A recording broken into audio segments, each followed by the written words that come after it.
आज का लतीफ़ा।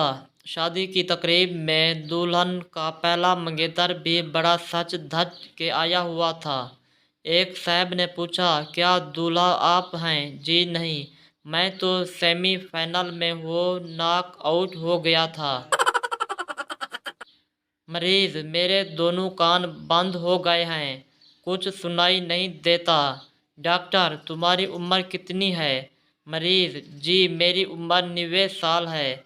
डॉक्टर, तुमने बहुत कुछ सुन लिया, अब और क्या सुनना है?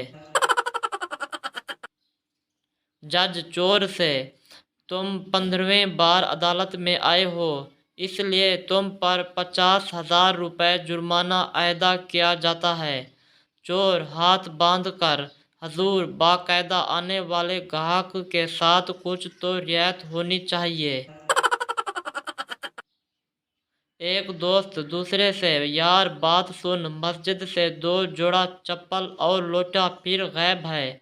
दूसरा दोस्त, तो फिर पहला दोस्त तो जुम्मा पढ़ने जाता है या शॉपिंग करने।